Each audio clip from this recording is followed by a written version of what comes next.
Hey, welcome back to Vibe Theory. I'm your girl, L Boogie. And what's up, everybody? I'm Beezy. Yes, this is the podcast where we protect our peace and keep the vibe alive no matter what, guys. And today, we are in our feelings just a little bit. But in the best way, guys, because This is Black Music Month. June, the month where we don't just listen to music, guys, but we honor it. Yes. And so in the spirit of celebration, we're talking and we're going to take a look at one of the most intimate stages in music, which is NPR's Tiny Desk. So no big arenas, no pyrotechnics, just raw talent and musicians that energy can be filled through the screen. So we got a lot to unpack, guys. We're going to talk about the final acts of the NPR Tiny Desk performances. And so let's go ahead and just jump right into it with our take. Beezy, you want to start it off? Look, first off, kudos to Tiny Desk. Thank you for bringing some Southern slang into the mix. Absolutely. 8Ball MJG. Thank you. Thank you.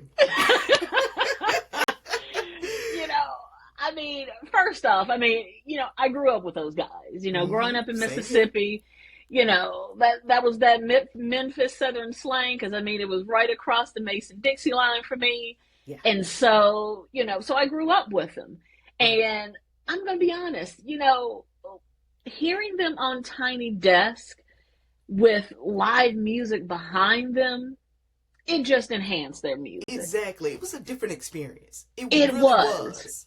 It was. And I enjoyed it. What with, coming out hard, with the intro that came in with it, it's just like, man, it made you appreciate their music that much more. And appreciate Southern rap, hip hop. Because it doesn't get enough. It doesn't get enough kudos with, you think about T.I. and Outkast, but, these guys, 8Ball MJG, they're some of the originators of that Southern hip hop. Mm-hmm. And so having them on Tiny Desk, paying homage to them, I loved that. That was a great appreciation. And so I just honestly, I appreciated seeing them on that set and just honestly just keeping it real with their music, performing some of their old cuts, and just going all back. I'm telling you, it's like the moment had me locked in, especially when they brought on that the joint that got the Chaka Khan flip on it. Yes. Oh my goodness. Yes, and then the Memphis City Blues, that one there. Yeah. The dude that was playing the guitar, man, he let him give him a little bit, let him funk out a little bit. That was just, oh my goodness. And then their background singers were on point. Yeah. And it was just two people. And and the guy who was doing the vocals, dude was doing everything in between, the falsettos and the rap and just, he was everywhere. He was everywhere. But I loved it. Hey, listen, he was nailing it. He was nailing it. When I tell you, that's what I'm saying. It's like for the younger generation that this may have been an introduction to them. Yeah. Wow. What a nice masterclass, honestly, from seeing, like you just said, the Southern soul, the Southern hip hop, just kind of intertwined together, because they did give you a little bit of that down home blues with it. You know what I'm saying? Yeah. I will never forget, Pimp C used to say all the time, I make country rap tunes. When I was like, Pimp is right. It's country rap tunes. Dude. Yeah. They were on point. I want to see more of that. I want to see Goody Mob next. That's what I put in. That would be good. Goody Mob would be good. I want to see them on Tiny Desk. You got something there. Goody Mob would be good. Goody Mob would be good. Awesome. I would actually like to see Youngbloods too, but hey, that's just me. Well, see, listen, they can just do the Dungeon Family. If they just did that with some Sleepy Brown in there, there you go. I ain't mad at it. I ain't mad at it. I'm trying to tell you, dude. Yeah, I mean, no. it felt like church. It felt like Sunday service. It felt like just, hip hop all at once with Yeah, 8Ball and MJG. And just it listening did. to some of their classics, it really made you just really appreciate that era of hip Yeah. hop. Hmm. Truly, that was more or less like, that whole genre there. You don't want no drama. Listen, that's that. Tear the club up. Three It six. You was. know what I'm saying? That's the It era was. of music right there. It And it's was. It just, really was. And honestly, I loved every bit of it. I mean, space age pimping. oh my goodness. Like to wrap it up. I mean, Yeah, honestly, again, they brought the best lineup of songs that you could possibly have. absolutely. They could have had more. I They would have could have had. definitely could have had more. Yeah, But again, they teased you and introduced you or it was great. reintroduced you Yeah, to who they were and who they are. absolutely. And Absolutely. so again, that's where I just have to say kudos to who produced this lineup Yeah, and really paying homage to legacy, yes, past and present. Because absolutely. that's really what this month of Black Music Month was really about. Yeah. Paying homage to the past Mm-hmm. and shining a light to the future as well, and that leading up to, Paradox, because that was another group that, for me was surprisingly good, you know. Absolutely. We talked about that earlier. This was Yeah. my first introduction to them. So I Hmm. guess it was yours as well, right? No, I actually had got a chance to hear some of their stuff on Instagram, just here and there, Oh, okay. because secretly, secretly, I do like skater music. That's what I consider it, skater Right. music, Okay. and and I enjoyed them, because they put me in the mind of Travis Barker and the Mm-hmm. group that he used to play with. Right. So hearing them, it was just kind of like these guys are good, Right. and the music that they're into it, they're and they've got great vocals Oh yeah. and they've got a Absolutely. great band. The Mm-hmm. lead singer, I mean, he's great on the guitar, and Yes. and what I liked about them too is that they know their legacy, they know their history Yes. of music as well, Mm-hmm. because there was a mention where he said, hey, we're paying respect to the The originators of this originators. Right. music. Mm-hmm. And Exactly. that's one thing I really love is that they know their history. Absolutely. And so, but the most important thing is that they're having fun with the music, Absolutely. despite the genre. Mm-hmm. As you said before, music is music, It just and is. and they're having fun, and that's Absolutely. truly the most important part. I mean, and hit me with my Subaru, what they had to Right. had to change the name of it, which I get. Smart Right. We move on get it. that one, because I hate for you to Right. get sued. But Exactly. that's actually a bop. I really liked it. Exactly. So that's what I'm saying. It's just that, it was good to see young folks that is Yeah, really just honing in on the craft and really just, like you said, yeah, paying homage to it, but really just expanding that genre, into and making it more of their own. So it's not like yeah, they're just doing their interpretation of it. They really are making it their yeah, own brand. So I yeah, really love that. That's what we're talking about, the music. You yeah, reach back, you get things as inspiration, and then you turn around and flip it and you get something brand new. And it's like, yeah, wow, woo, who would have thought? Because they looked like they were very young, very yeah. young. Yeah.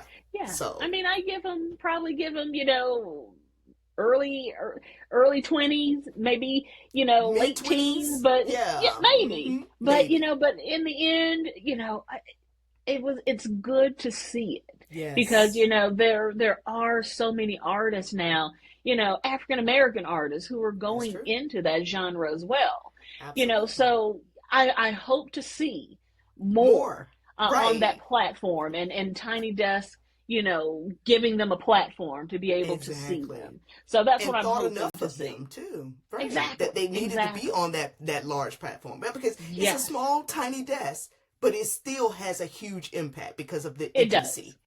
It really It does. does. And I mean, and it goes across the globe. So, Yes. to give them that opportunity to be seen, because I mean, Mm-hmm. that genre is a very popular genre, and especially in the UK Oh, yes. and other parts of the country. So, to give them that platform, I honestly think that Tiny Desk has probably propelled them Mm-hmm. to gravitate and explode even more Right. across the globe. So, so kudos to that. And Mm-hmm. I hope that their career only grows and Oh, goes I have no even doubt. more and skyrockets. I have no doubt. We're probably going to see more from them, more to come. We're Yeah. going to probably see others that come from that as well. Because, like I Yeah. said, representation means everything. Yes, And once you absolutely. see it, you can't unsee it. And Exactly. it just births that inspiration for others to come behind them. So I'm eager to Exactly. see more. Eager to see more. Exactly. So my question to you is, who were you excited to see on this tiny desk? So I had two, Eve Okay. and 8Ball in MJG. Okay. But Eve, just being able to see her, She was good. she was She fantastic. was. She It was was. almost like she gave a master class on how to do this. Remember, I just talked about that as far as with Mm-hmm. performance and showmanship when we were Yep. talking about the ladies, right? Yep. So again, man, where do I want to start with her? I mean, oh my God, Eve gave us so much. It was like 1999. Let me start there. Let there be Eve. Mm-hmm. Yes, honey. And all I have to do is say, oh my God, this woman, she put that thing down when it was like, man, you know, the album itself, when she came out, again, this is like coming after, I guess you want to say the exploration with female MCs in the rap game, right? But she was like one Mm-hmm. of the last to who have come, from the Little Kims, the Foxy Browns, the Queen Pins. So she was literally at the end of that era, Yeah. where Yeah. I they got you were in the saying. forefront, right? Mm-hmm. So by this time, we've only got maybe one, first lady of like Ruff Ryders, Bad Boy, Mm-hmm. that kind Yeah. of thing. This is what I'm talking Yeah. about. Mm-hmm. But to see this woman come on, man, She looked and good. She looked good. she looked well. She looks beyond good. She looks like a She vampire. looks. Did she She, just was in a time capsule somewhere and just froze herself? black folks don't crack I unless know, you but you want can tell crack. that looked like she's inhaling good air, clean Look, air. yeah, in some parts of the country, I mean, they do the oxygen things. Maybe that's what she's Hey, doing. But I she looked don't good. know. She She looked real looked good. good, She and she's she looks happy. healthy. Because she did get remarried. So I Yes, mean, so there's that, and then probably just enjoying life itself. and that's what it looked So like. and That's that's what exactly what that's it what looked it like, does. Easy. But I mean, but she brought it. She brought it, and I love the set that she performed. I mean, and Absolutely. then how she What you want, transitioned into it. Yes, man? you know, but hey, Hmm but Listen, she brought here's it. fun She brought fact it. about that song. I never knew. I never Hmm. knew until she performed it that Okay. Nokia was providing vocals.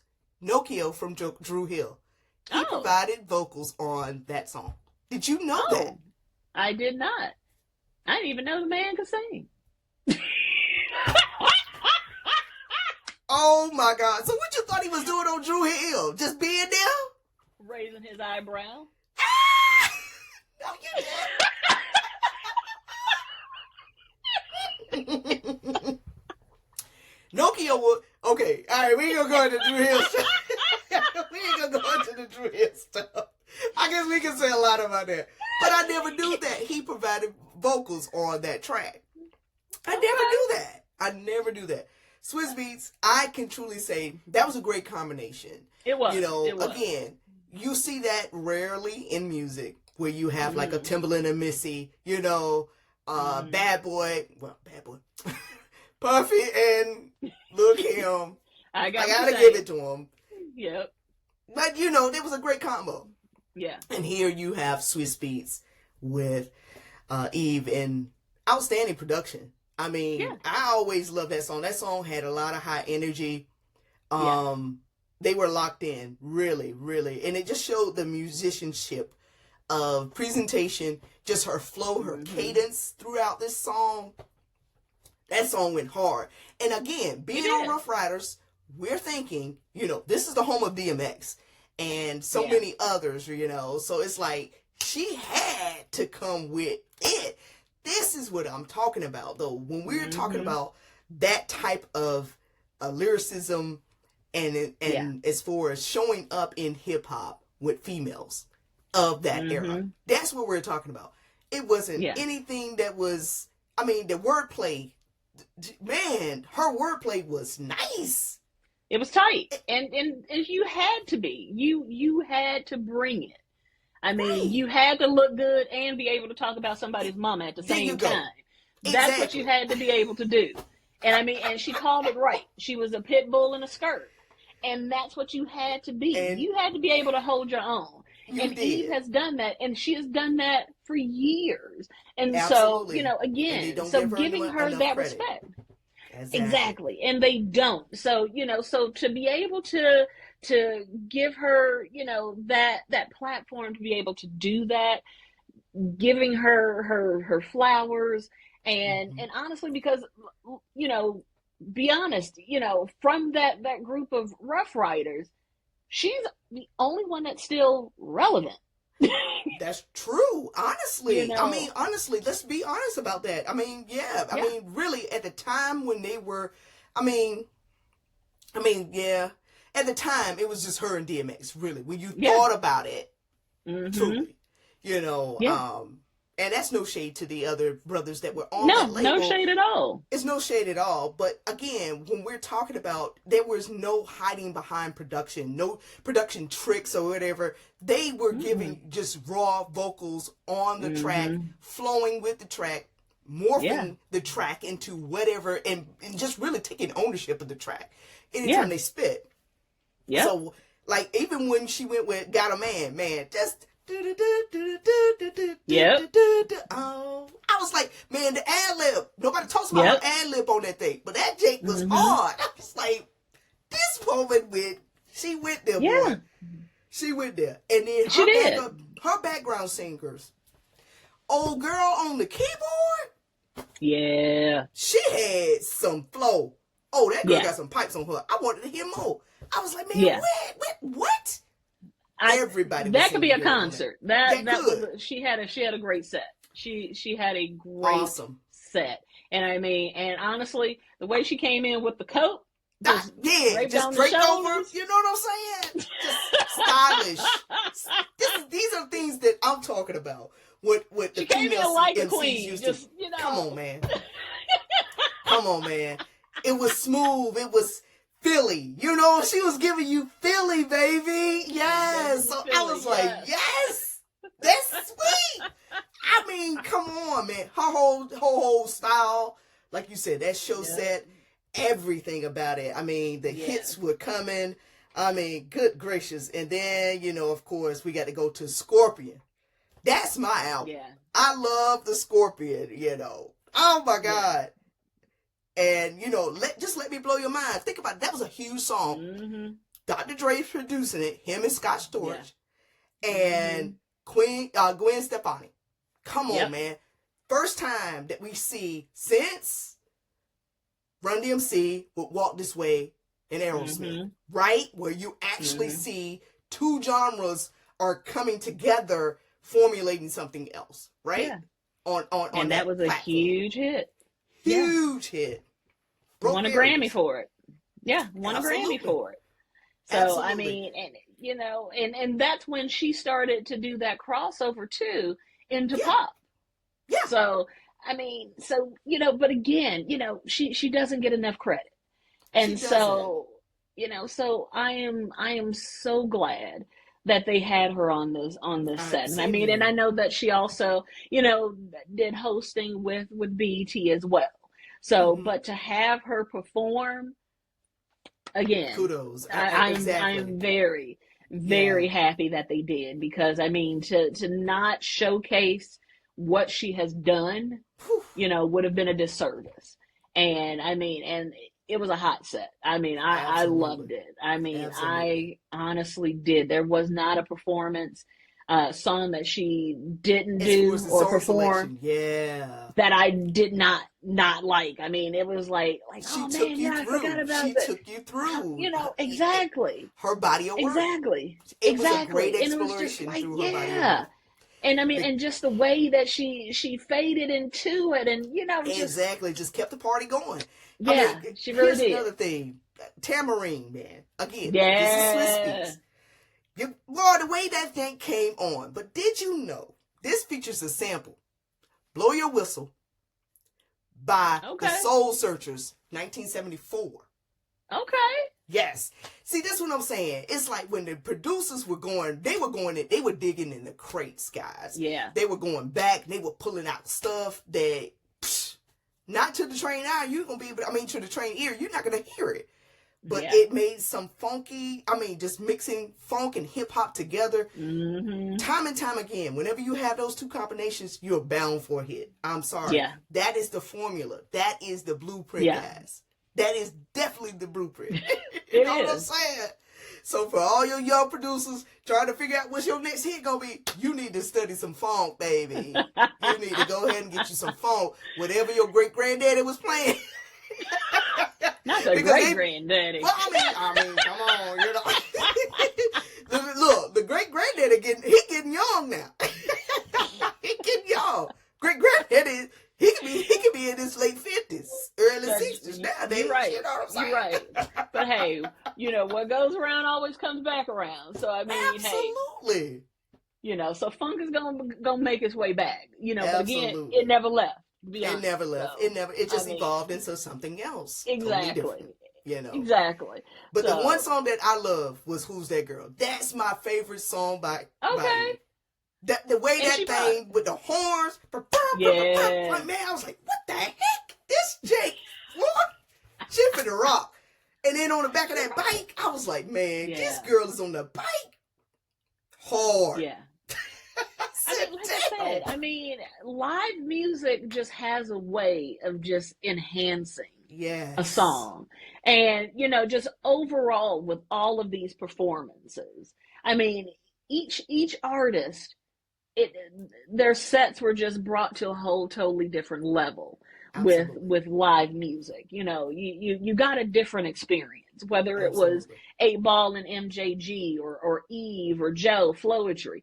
You got a different experience when it comes to live music. Absolutely. And it just enhances it. It just touches you in a different way. Right. And that's where, for both of us, where we emphasize that if you ever have an opportunity to go see any artist live. Do it. Because exactly. you will have an opportunity to just see an artist in a different way when you hear them live and having live music behind them. It's just a different experience. And that's where I can appreciate Tiny Desk. Exactly. And I would even want to go a little bit further and say it's almost like the feeling that we receive when we go to church, and when the choir is singing, or when the solo has to, the soloist is doing her solo. Everyone's attention is focused. You have nothing but to focus on that soloist, as they're performing, and so it drowns out anything and everything else. It's the most intimate, most unique, and just more penetrating. As far as you receiving what I am spitting out. When I tell you that, oh my goodness. Yeah. It's, and you got to come right. You got to come right. So, and this is a great segue, because I need to talk about some people who was pitchy. Not pitchy. All right. Give it to us. Who's pitchy? Shaboozey.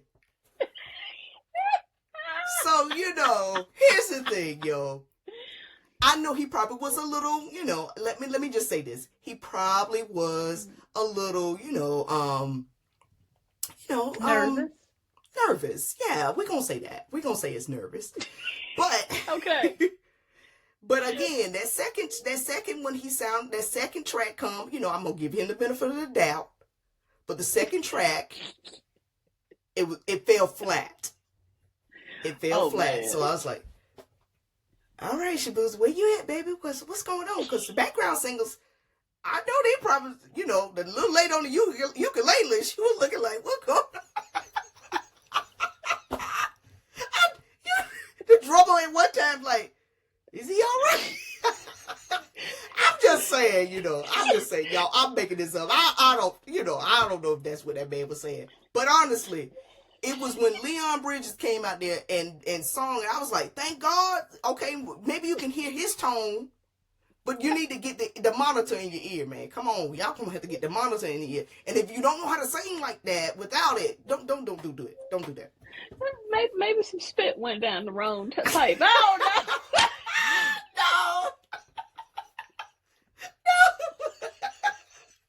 No. Well, listen, they had bottles of water out there. They did. Some bottles of water. Shaboozey was flat. But you know what? No, but I will say this. I mean, there are some artists who do struggle performing live. They do. Well, but he's been on bigger platforms. What again? That's what I'm saying about the intimacy of the Tiny Desk. Mm-hmm. That's why up until this point, I'm telling you, they have been curating this entire season to the fullest. I love the way their selection of artists that they decide to pick on this thing. And if you can't do it, I'm gonna tell you another person who was flat. Okay, give it to me. You call him Uncle Joe. Joe was pitchy. Come on, people. Y'all put this down. Listen, if you agree with me, put it in the comments. Joe was pitchy. I think he was another one. He hadn't done a little something in a minute. You know, he hadn't been on stage in a while. So maybe he was a little. You leave Uncle Joe alone. You leave Uncle Joe alone. The man getting old. Listen. The pipe saying he's straining a little bit. Okay. He did, but it was like, it was almost like he warmed up to the thing. And, you know, he warmed up after the second or third track. Cause and then when he did, it was. I was like, okay, I'm feeling you now. You okay? You woke up. You understand? This is where we at. Look. You can't mess up on then. Sometimes, you know, when you try it, you go to, sometimes it just takes some time. Yeah. Well, he shouldn't have did more and more. I love that song, though. That's my song. I used to like More and More. I did.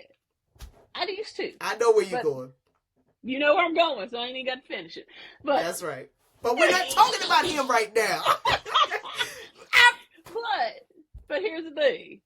One, Joe's still touring. He does at the show here and there every now and then. He doesn't tour as much as he used to.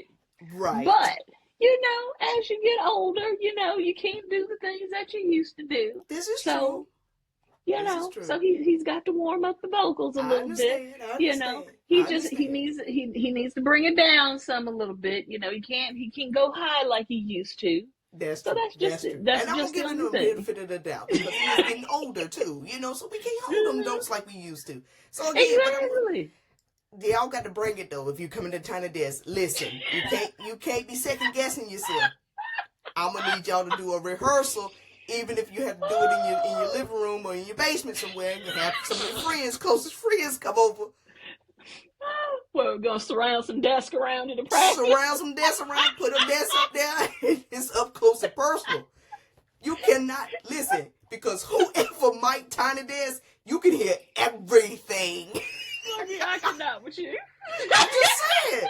Listen, you can hear everything with Tiny Desk. Whoever is micing that desk, oh my God, they are perfect. They are on it. They are. Woo, that sound technician is off chain. And here's the other part too. It is for some people, it is hard to sing when sitting down. That's the other part too. He should have sat down. Anybody will tell you, don't sit down and sing. But here's the thing. He may not be able to stand all that time. depending on how long his set was. So he may not. He only had 24 minutes. 24 he minutes. may not have been able. His shoes may have been too tight. Leave that man alone. Okay. Okay. All Uncle right, Joe, Joe. I got you. Uncle Joe, You I got him. you. Okay. Listen, I was Uncle ready Joe. for Joe. I remember in part 1, I said I wanted to see Joe. You did. But I thought Joe was going to bring it, though. I was like, Joe, come on, baby. What you doing? That was room for you, bro. You making me rethink my daggone submission. Maybe I should have went with Joe. Uncle Joe. Maybe I should have went with Uncle wrong. Joe could do. Maybe I should have went with wrong. I told you talk about wrong. Maybe I should have put wrong up there. Hopefully he will never be a wrong. Let's hope. I'ma pray. I'ma hope and pray. Look. I got a better one. What about Case? No. You don't want to see Case on Tiny Desk. I'm good. I didn't want to see Case before Case. I'm good. Oh my goodness. You good? Because first off, here's my thing. Here's my problem. And I probably have, and I'm biased. I'm judgmental. I'm biased and I'm judgmental. Anybody that wears a beanie 24/7 has me wondering what you hiding under your head. Oh my goodness. He don't have no hair. He's bald-headed. Then just be bald. I ain't need to see your beanie 24/7. Every time there was a beanie. A beanie. I have a problem with people wear beanies all the time. But here's the other part. I just did not like Case's voice. Okay. It was almost kind of like a cat being just. Oh, not so a cat. I think that yes. So I think that's part of the reason why I really did not care for Case. And I'm probably gonna get some heat for not liking Case, but I really didn't like Case because his voice annoyed me. It was nasally. And it was nasally, yes. He was nasally, but he made good music. The one thing that I kind of just didn't sit right for me for Case when Case came out. I didn't know whether or not he was trying to be a rapper or an R&B singer. So that's the problem that I had with Case, because again, an R&B singer, you got to be dressed, you got to be. Again, I go back to Keith Washington. Like he worked in the bank. Everybody can't be Keith Washington. I know everybody can't be Keith. Everybody can't be smooth like Keith. Sweat was even smooth now. Sweat was smooth. Y'all can say what y'all want about Keith Sweat. Oh, Keith Sweat I don't care. Because he was ordering from Midnight Magic. That he had those silky Midnight shirts. Magic. That's where he got his shirts. That's what he did. We knew what you were gonna get from Keith Sweat. Midnight Magic. And then going to Keith Washington. Keith Washington was on the stories. So you got to come correct when you come from the stories.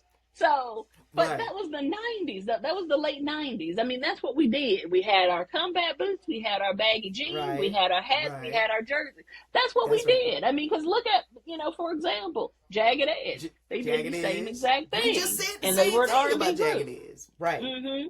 So, Jodeci as well. So, I mean, so the style of dress didn't bother me. Again, it was just really just that nasally voice. I just couldn't, just couldn't do it for me. I need something right in the middle because I'm the same way with Giveon.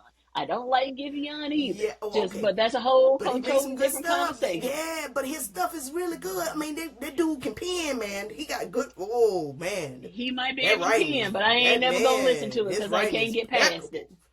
I can't get past the voice.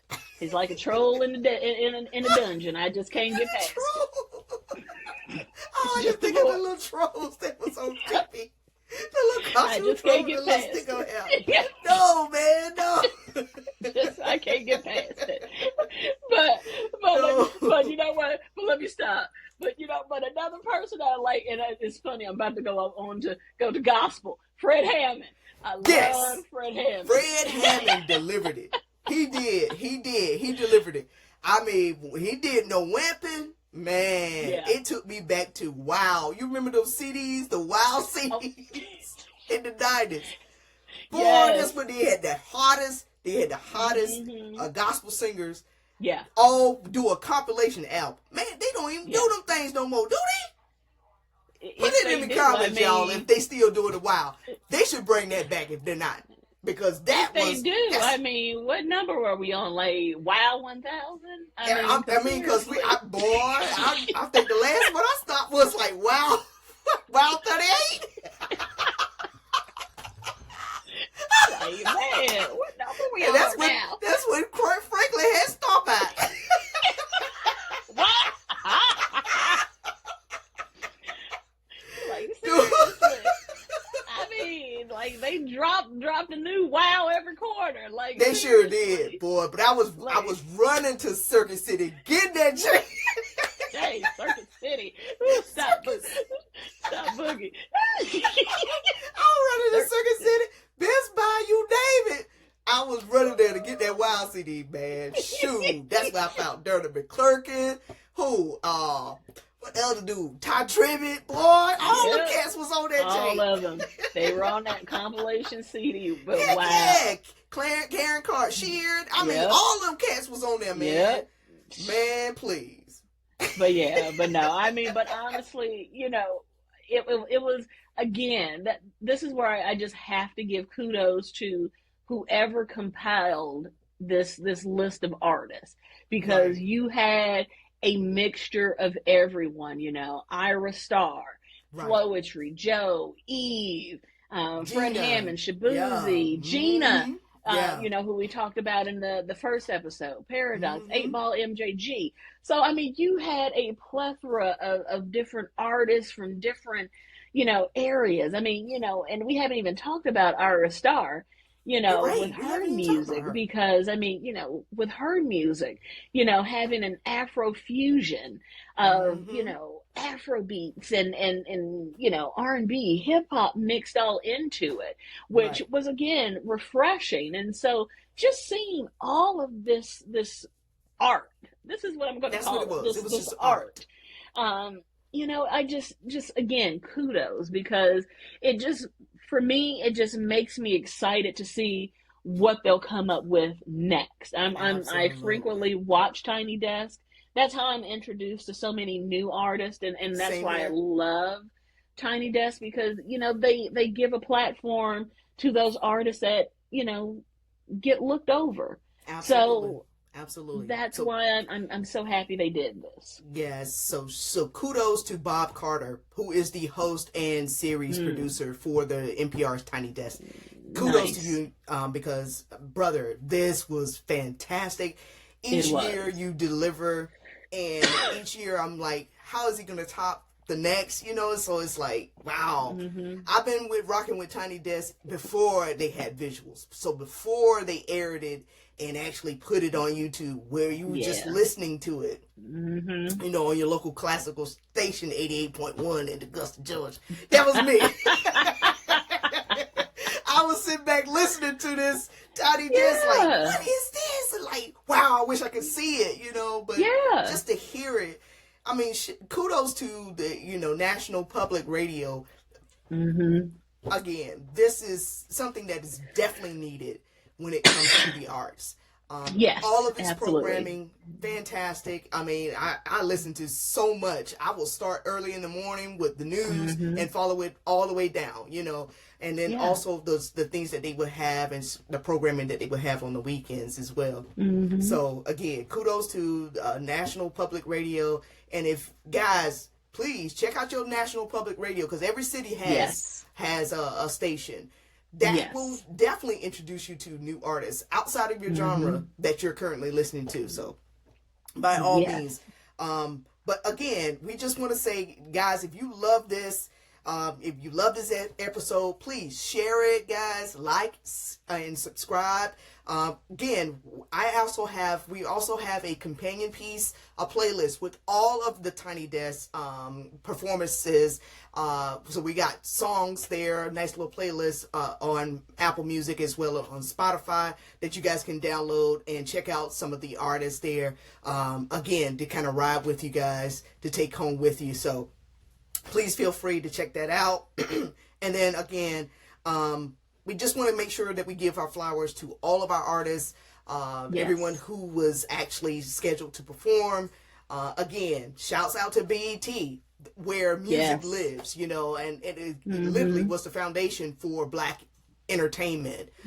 So we just have to, this is the weekend, their weekend. So they're shining right now in LA as we speak. We're gearing up for tomorrow night for the BET Awards. So again, we are, you know, by the time we come back to you guys, of course, we're going to give you our reactions to that and some of the performances that we're going to show, because I hear there's going to be tons of tributes throughout the night. I think Missy Elliott is receiving a tribute. I think Timbaland is also receiving a tribute, and some others. So a lot that's going to be in store. So can't wait to watch that together and give you guys our feedback on that. But until the next time, guys, don't forget to protect your peace and keep the faith. And this has been your girl, L Boogie. And I'm Beezy. Until next time, guys. Peace.